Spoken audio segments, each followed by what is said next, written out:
Sairam students, welcome to another literature class. And today's literature class we'll begin with a new lesson from your textbook First Flight. And the name of the lesson is The 100 Dresses, that is chapter number 5, written by L. Wasser Esther. This is a picture of the writer Eleanor Estes, born in 1906, and she passed away in the year 1988. She was an American children's author and librarian. Her book, Ginger Pie, won the New Fry Medal. Eleanor based the story The 100 Dresses on her real life experience as a girl who received Peggy's hand-me-down dresses. So basically, this story is a real life incident, which the writer herself has experienced. Now, before we proceed with the lesson, a small introduction about the Polish immigrants. The first Polish immigrants arrived in America in 1608. But the largest wave of Polish immigration occurred in early 20th century when more than 1 million Poles migrated to the United States of America. So basically, this migration of the people of Poland, it began somewhere in 1608. But the largest wave of Polish immigration which has occurred, this happened in the 20th century, wherein more than 1 million Poles or the Polish people migrated to United States. The Polish state did not exist at that time, and the immigrants were identified according to their country of origin rather than to ethnicity. They were identified as Russian Poles, German Poles, and Austrian Poles. At that time, Poland did not exist. So people were basically they were identified on the basis of their country of origin. So they were identified as Russian Poles, people who belong to Russia, German Poles, people who belong to Germany, and Austrian Poles, people who belong to Austria. One of the most notable Polish American communities in Chicago is in Chicago and its suburbs. So Chicago is sometimes called the second largest Polish city in the world, next to Warsaw, the capital of Poland. So basically this place, Chicago, has many Polish immigrants who have resided there. That's the reason they are saying that Chicago is considered to be the second largest Polish city in the world, first being Warsaw, the capital of Poland. Polish Americans were sometimes discriminated against in the United States, as were the Irish, Italians, and Jews. So all these people who belonged, the people who belonged to Italy, then we had the Jewish people, they were discriminated in US. So were people from Poland as well. According to the United States 2000 census, 6,67,414 Americans of age 5 years and older reported Polish as a language spoken at home. So, close to 6,67,414 Americans, age group of 5 years and older, they reported Polish as the language that they spoke at home. Now, this accounted to somewhere close to 1.4% of the people who spoke languages other than English. So, English was a common language. Other than that, whichever language people spoke, in that 1.4% of the population spoke Polish, which again accounted to 0.25% of the US population.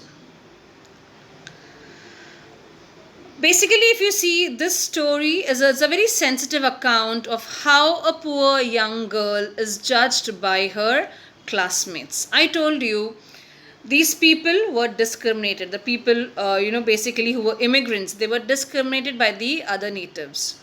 So one such girl was Wanda Petronsky, who is a young Polish girl who goes to school with other American children in an American town. These children see Wanda as different in many ways. Now, what are the different ways in which they find Wanda different? That we'll study in the lesson. But the other American children, they troubled Wanda Petronsky, she being a young Polish girl. So let's get started with the lesson, students. A gentle reminder to all of you to keep a book and a pen handy to jot down all the important points, all the important words, that I'll discuss when I'm teaching the lesson. Today, Monday, Wanda Petronsky was not in her seat. But nobody, not even Peggy and Madeline, the girls who started all the fun, noticed her absence. So this lesson will revolve around Wanda Petronsky. Okay, so this girl, Wanda Petronsky, she was not in her seat. So this is a scene of her school classroom. She is not in her seat, but nobody has noticed it, not even the girls who made fun of her. Who were those girls?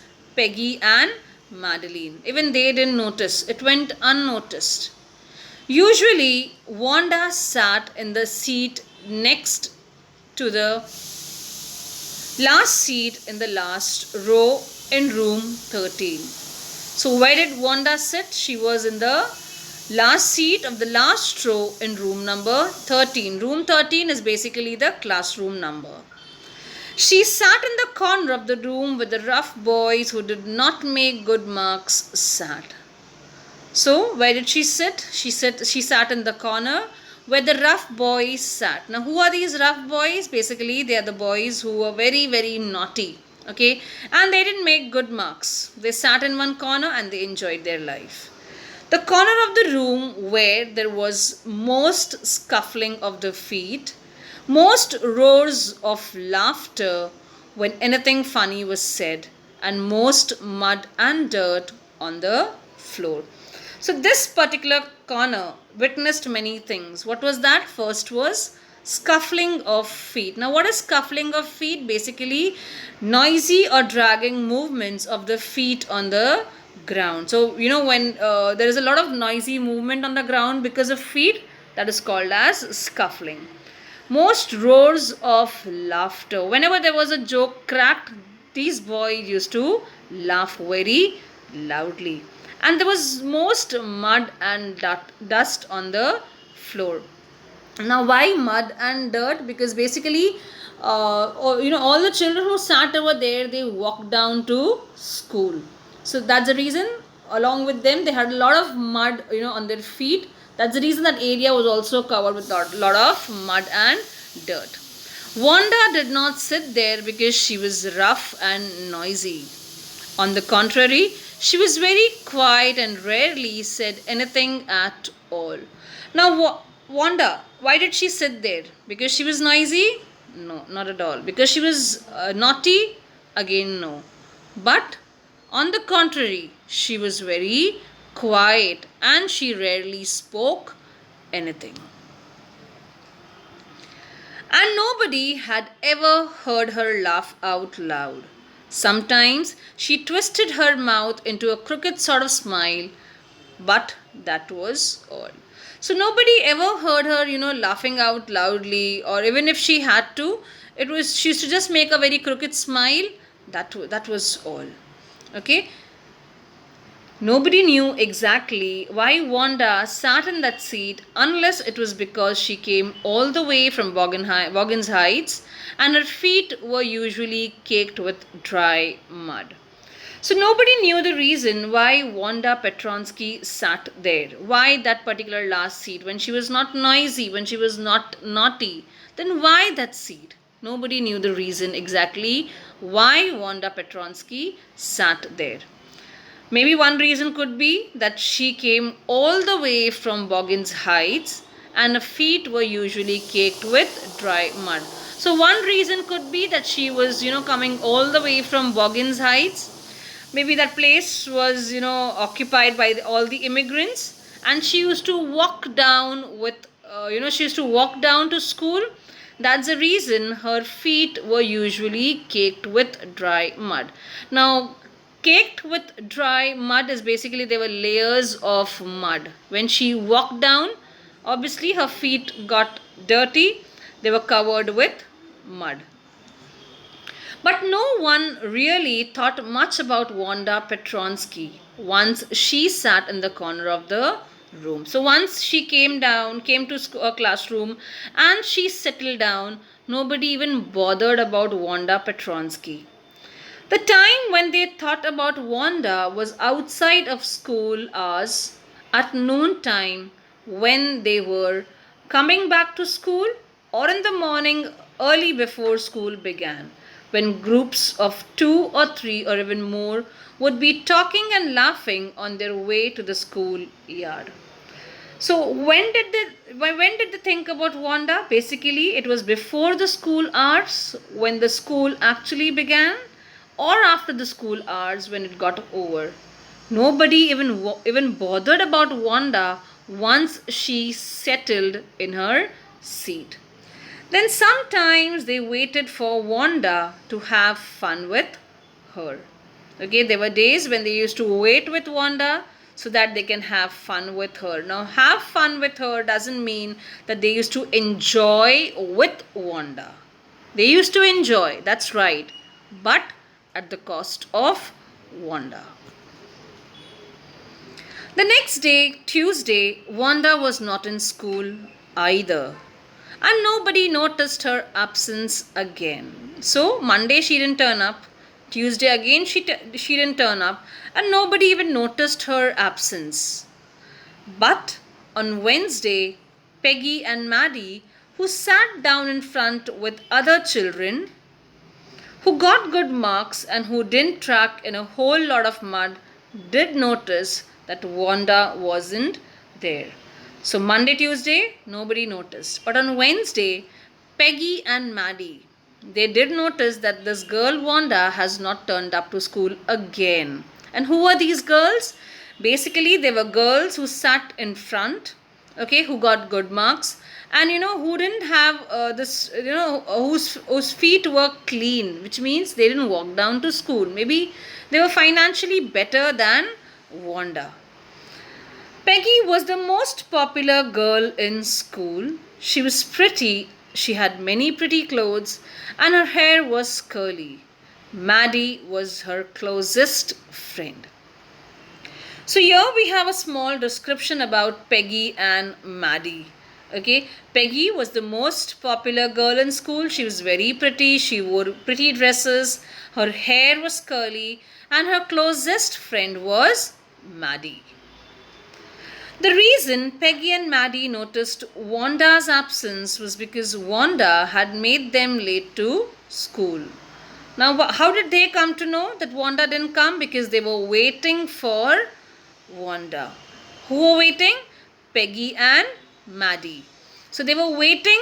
They were waiting for Wanda, and just because they kept on waiting for Wanda, they were late to school. They had waited and waited for Wanda to have fun with her, and she just hadn't come.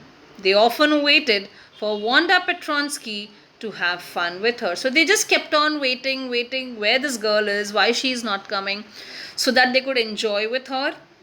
No, they were the girls who began, this teasing. They were the girls who actually began teasing Wanda Petronsky.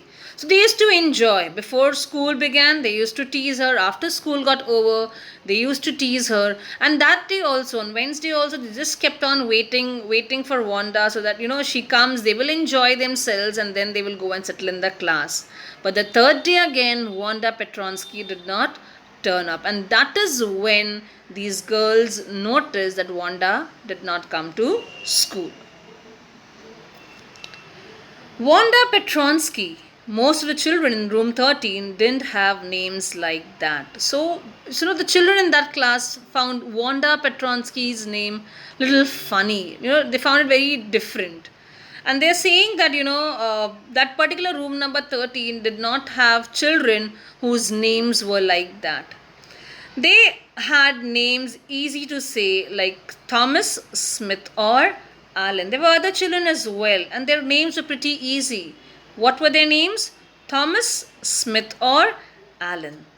There was one boy named Bounce, Willie Bounce, and people thought that was funny, but not funny in the same way that Petronsky was. So, in that particular class, room number 13, there was one more boy there was another boy, sorry, whose name was Willie Bounce. And people thought that, that was funny, but it was not as funny as Wanda Petronsky's name was. Wanda didn't have any friends. She came to school alone and went home alone. She always wore a faded blue dress that didn't hang right. So, this girl, Wanda, she didn't have any friends. She used to come all alone, she used to go all alone, no friends who used to accompany her.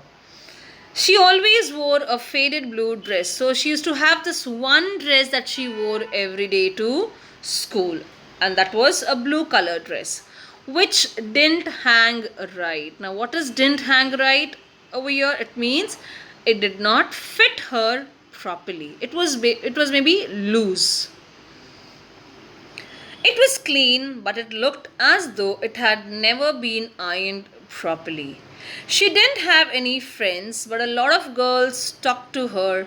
Sometimes they surrounded her in the schoolyard as she stood watching the little girls play hopscotch on the worn hard ground.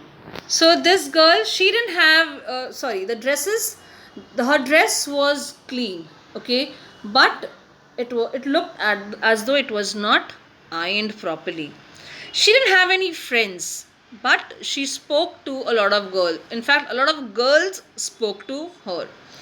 Sometimes they used to surround her in the schoolyard as she used to wait, she used to stand watching this game, hopscotch. Now, what is hopscotch? Basically, it's a game wherein children hop into, small squares marked on the ground. So, on the very first square, number 1 is written. Then they have two squares together adjacent to each other, wherein number 2 and 3 is written. So it's a hopscotch, game that they have. So when the other small girls used to play this hopscotch, Wanda used to stand close to them and see them play. And the other girls used to surround her and they used to talk to her. Wanda, Peggy would say in the most courteous manner as though she were talking to Miss Mason. Now, this girl, Peggy, she used to talk very nicely, very politely, as though she is talking to her class teacher. But there was this reason why she was, talking so politely.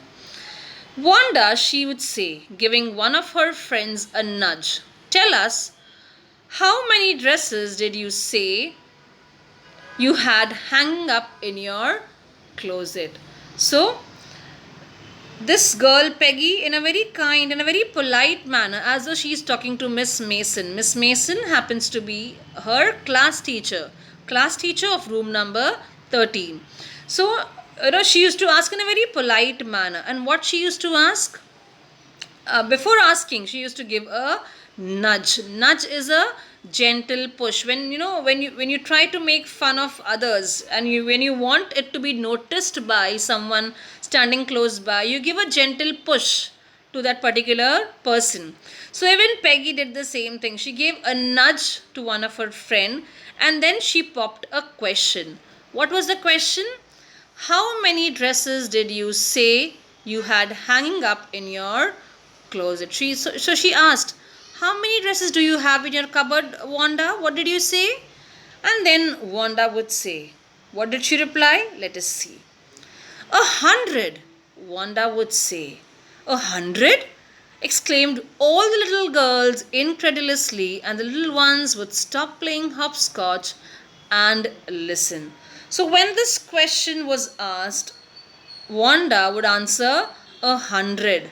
And the girls playing close by, they used to exclaim, all of them used to exclaim together incredulously. Incredulously means, you're showing unwillingness to believe something. 100?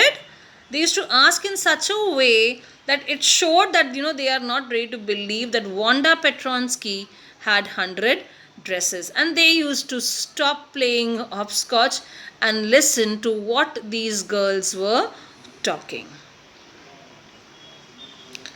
Yea, 100 all lined up, said Wanda. Then her thin lips drew together in silence. What are they like? All silk, I bet, said Peggy. Yea, all silk, all colors. Velvet too?